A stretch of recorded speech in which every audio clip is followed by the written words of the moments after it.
Are you longing to reinvent yourself, but then find all the reasons you can't do it? Do you find yourself watching others take the reins of their lives while you sit back and worry, or even freeze? You're not guaranteed the next minute. You're not guaranteed anything. We are here to mitigate the risk as we navigate life. You can either sit in the back and be the passenger, or you can sit in the front and be the pilot. How you can go from passenger to pilot in your life. Up next on Reinvention at Any Age. How did you end up in this kind of situation? And that changed the whole trajectory of your life. This is my light, and I'm going to let it shine. Even if it's uncomfortable, if the change is for the better, it's worth it. Don't be scared. Prepare. Reinvention is possible. Go make it happen for you today.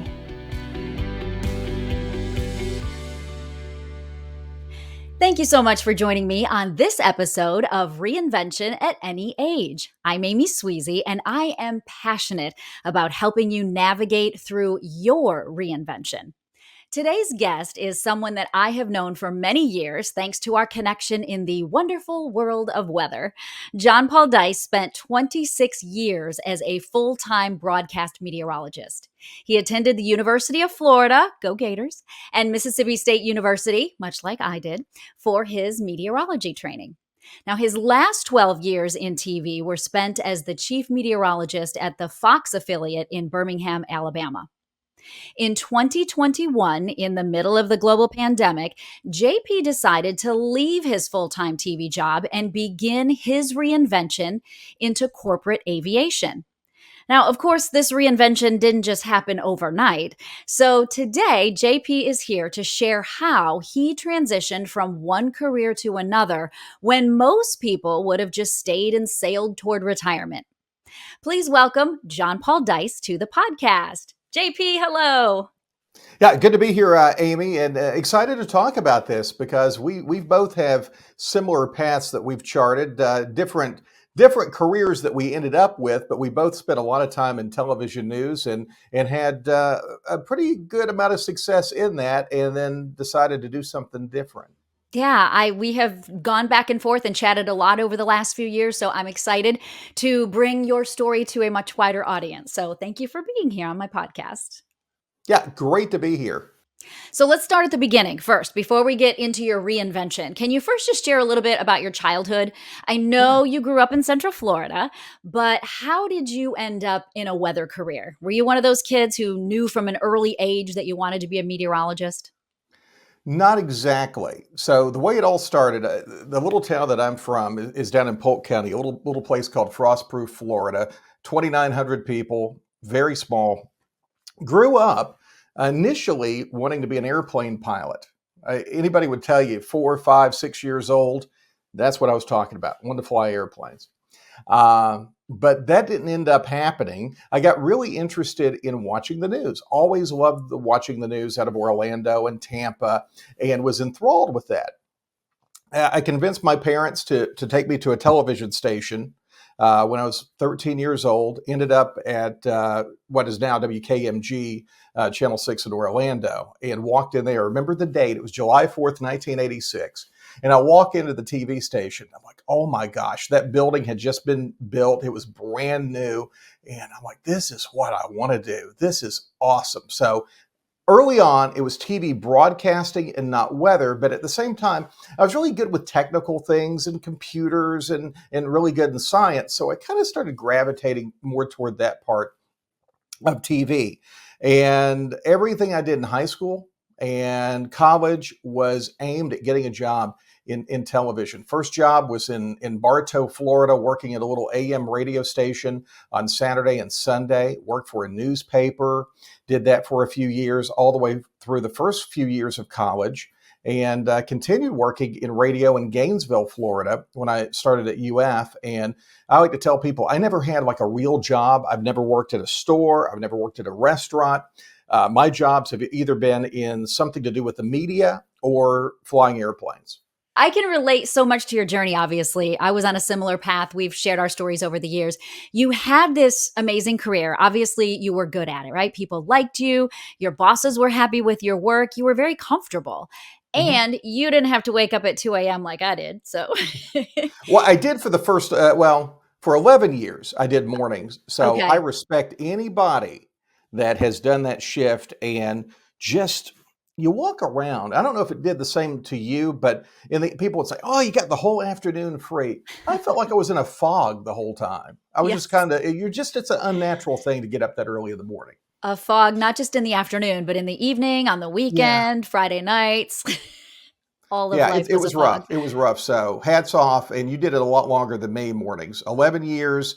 And when I got the evening shift, I was like, yay, I get kind of normal hours.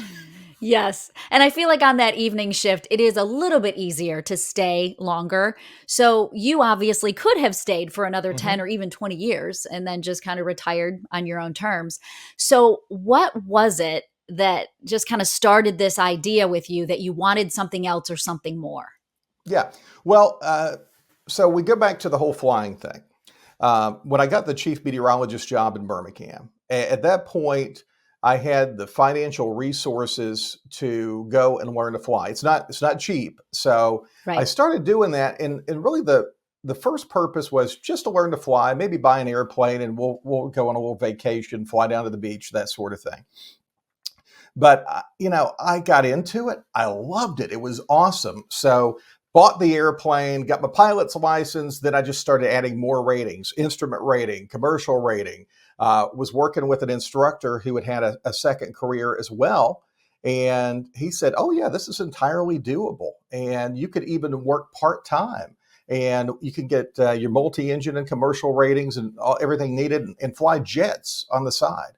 I'm like, "Are you serious? Oh my gosh, I could do this." So I started doing that and loved it, became a flight instructor, got all the flight instructor ratings, and was flying part-time. And I kid you not, here's what would happen. So I did the 4, 5, 6, 9, 10 o'clock weather at the TV station.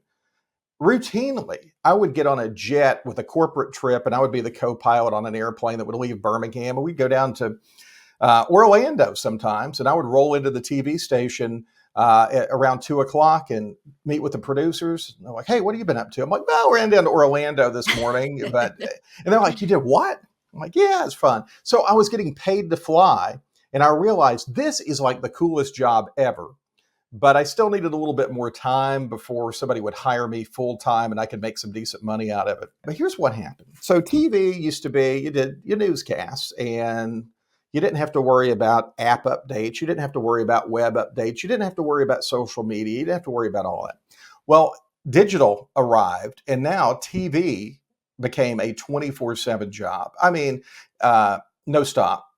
I was on vacation doing Facebook Lives, cutting vacation short, as the chief meteorologist in a severe weather market, quality of life, kind of doing this. Salary-wise, it was decent, making a good living, but I was always at the TV station, just the nature of the beast, Hmm. the way things had evolved. And I knew the quality of life for the pilots, they were not doing that. When they put the airplane away, that was it. They didn't have to post about the airplane. They didn't have to do Facebook updates about the airplane. Airplane's in the hangar until the next trip. Just a better quality of life. And there was a company here in Birmingham that was a mining company hit me up out of the blue and said, "Hey, you want to come work for us?" And I ended up taking that job. I took the job, got trained on that airplane, and did that for a couple of years before taking my current corporate job. So that's kind of it in a nutshell. There's some nooks and crannies along the way, but that's the synopsis anyway. Well, when you first started flying, did you always in the back of your brain think, oh, this could be a plan B for a new career? Or was it really just more of a hobby when you started? Uh, Initially, probably the first year, a hobby. And then it really became more and more of a valid, this could be a plan B. Because what was happening, there was tremendous growth in the aviation world at the same time. There was a shortage of pilots. It was hard to get people. And then when COVID hit, there was really a shortage of pilots right afterwards. Airlines are hiring like crazy. The corporate world was being raided by the airlines. The corporate people were looking for pilots, and the salaries started going up. Because at first I was a little worried. You start a new career, usually you have to go really far back in salary because here you have 25 years in TV weather, you're going to be making a decent income and you have like this much time in aviation. So you're going to have to start from the bottom. But the salaries came up enough, even though that first job was a bit of a pay cut, it wasn't. I didn't have to sell the house or anything. We didn't miss any meals as a result of it. We really prepared for that change, my wife and I. We're like, okay, we're gonna pay off practically all the bills that we have. We're gonna have just a mortgage payment and everything else. We could do this. And eventually, the salaries started coming up. The guy that I currently fly with at my current job, we started talking, and we started an aircraft brokerage and management company. So we added that as a result of some of the networking that you do when you change careers. So a lot of things have been going on. Really, this is about the last 4 years. Well, and I would say you're so blessed, and there might be outside people looking and saying, "Oh, he's so lucky," because you were able to really work two jobs at the same time so that you could then transition to the second one. And I know a lot of people in television aren't able to have a side job, like it's prohibited in their contract. So, how did that work? You just were fortunate that you were able to do both at the Yeah. same time? With it being something that was not media related, my television station really didn't care about me flying airplanes as long as I was there when I needed to be there. So that was really never a problem. And because I did the late afternoon and evening, I had the mornings available. Now my wife would tell you, she's like, "You're up at 6, 7 o'clock in the morning, and you're not settling down until midnight." And I did that. I mean, that comes at great sacrifice. I did that for about 3 or 4 years, building the flight hours, because you can't build the experience without actually doing it. So it was tiresome. And one thing I failed to mention in this whole process, early on, right after I got my pilot's license, and this may have been a little bit of a turning point in my whole kind of mindset. I don't know if you knew this. In 2012, so I just got my pilot's license. We bought an airplane. I get cancer. Okay. I totally had just turned 40 years old, and I get colon cancer. It's discovered. And I'm like, oh my gosh, okay, well, I didn't expect that to happen. So I ended up with surgery and 6 months of chemo. And to be honest with you, the biggest thing I was worried about in all of that is, well, I hope I get to keep my medical. I want to be able to fly airplanes. So we got all that worked out right after all the chemo was taken care of. That was a rough year because you're still working a full-time job as a TV weather person, and then you're going through all that the treatments and whatever. So that set me back a little bit on the flying. But it was a little bit inspirational because I thought, do I want to be 80 years old, waking up in the middle of the night with a laptop answering Facebook questions about what time it's going to rain? And nothing against that. It's part of the job. But is that really where I wanted to be? Just married to something, or being gone on vacation and having to cut my vacation 2 or 3 days short because we may have storms coming up. Those are the sacrifices that you have to make if you're going to do a meteorology job, and especially in a severe weather market, and do it right. And I just didn't see myself doing that. I was like, you know what? One thing in life you can't make more of. You can't make more time. You can make more money, but time is kind of the great equalizer. Whether or not you're Elon Musk and have all the money in the world, or you're me or anybody else, we all have 24 hours in a day, and we decide how we want to spend that time. And mine was to have more quality time with my family. Well, you had this backup plan, and you were, working so hard to get in your hours to make sure that you could qualify Yeah. for flying, if I'm using the right words. But were you still nervous? Was there any fear about leaving TV, which was really kind of your career since you were a kid? Yeah. A little bit, because I knew, I could have kept the job as long as I wanted. Things were going very well at work. Been through numerous management changes, ownership changes, navigated all of those well. Had a good team that I worked with. But I guess you always have a little bit of a reluctance, but sometimes I'm always the guy that says, you know what, we got to do this. You can sit around and talk about something, or you're going to do it. And I'm more of a take action person. So there's always a possibility of failure. There's no guarantees with anything. Here's what I tell people. You're not guaranteed the next minute. You're not guaranteed anything. We are here to mitigate the risk as we navigate life. You can either sit in the back and be the passenger, or you can sit in the front and be the pilot. I'm more of the pilot type. I want to have some control on where I'm going. So I went ahead and did it, knowing that I think I can make this work. I'm pretty confident that I know enough about this industry that I can pull this off. And there were some challenges. You walk into a brand new airplane and you walk up to it, it's like, gosh, this is a big airplane, and I'm used to flying things much smaller. And there's a little bit of an intimidation factor, but you put that beside you and you knuckle down and you get through it. Same kind of thing happened when I worked in TV. Early on in TV, I'm from a tiny town in Central Florida.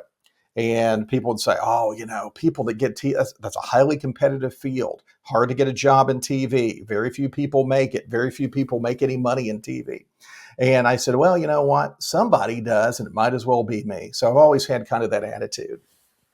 Do you think the cancer diagnosis played into the giving you more confidence to, hey, if I'm going to do this, I need to do this?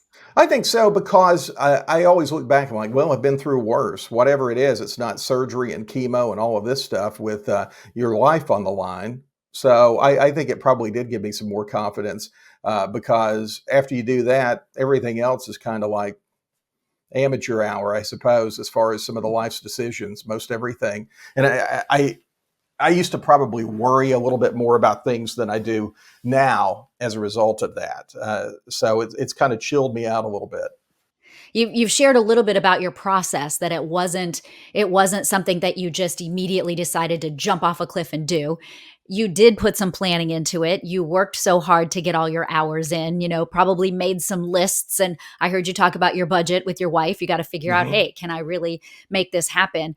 I think so often when people look to reinvent their lives, they start from a place of, okay, I just got to do it. And so they do it, but they didn't put any planning into it. And then there's Hmm. all these problems that come along. So, do you feel like all of that planning all along was key for your job change?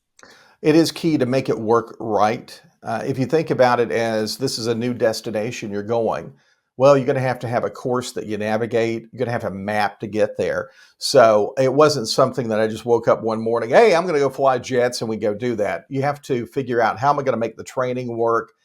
Is this realistic? What are the jobs that are available? Am I going to have to move? Can I stay local? And you're also going to have to your family business, your budgets. Can you make this work?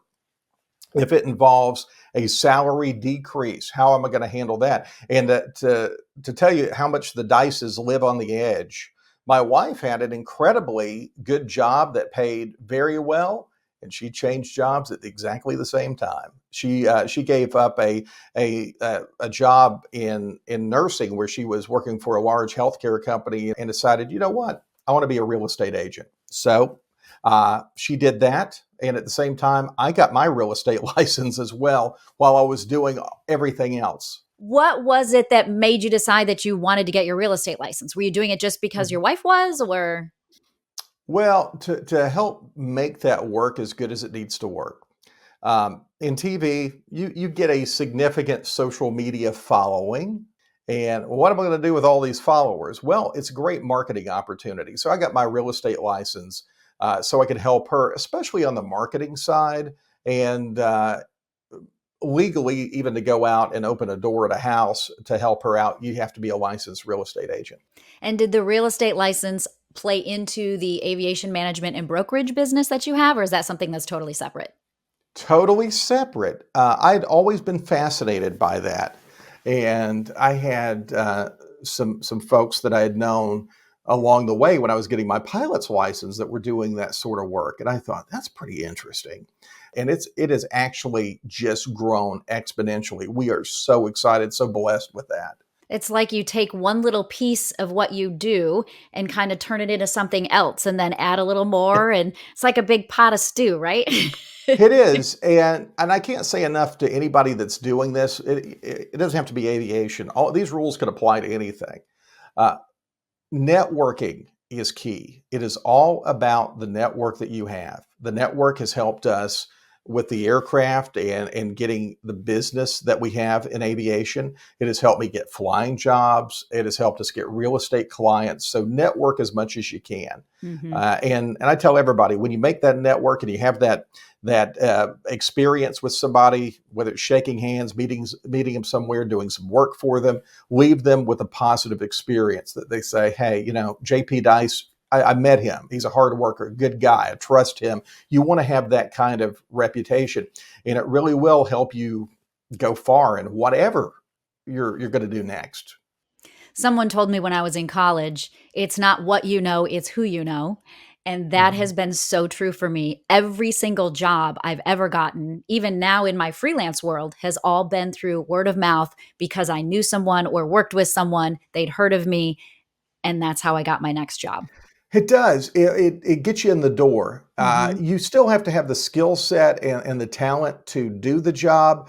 But, working in TV, especially when we were coming up through the broadcast industry, you would have a job opening and there'd be 200 people trying to get the job.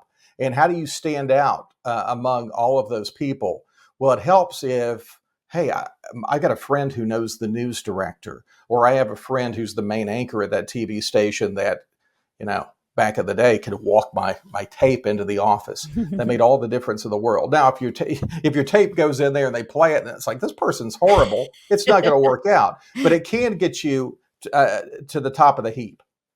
Absolutely. I think so many times people, especially in the TV business, but really in any kind of career, they won't leave their comfortable career because they convince themselves that they can't do anything else. They feel like this is Mhm. what I've done my whole life. This is what I know how to do.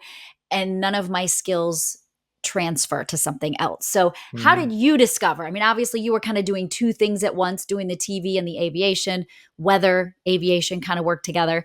But how did you discover some of those things that you had learned in your media career that were actually valuable and transferable to other careers? Yeah, I'll tell you one is time management.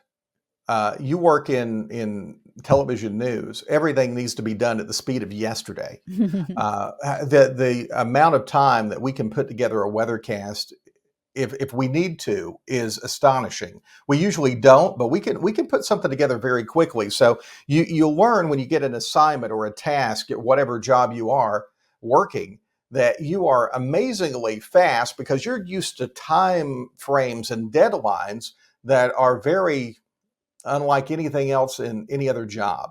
So you are great at time management. You're typically, what we were doing, we're pretty good at communication. So that is great. We're pretty good at networking by virtue of what we had to do to get our jobs.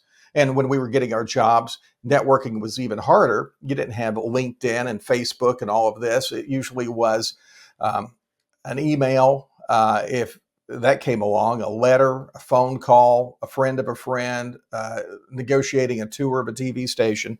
So we're good at all that. There's a lot of things that we do in at least what we did in television news that apply to a lot of other things that we could be very successful with.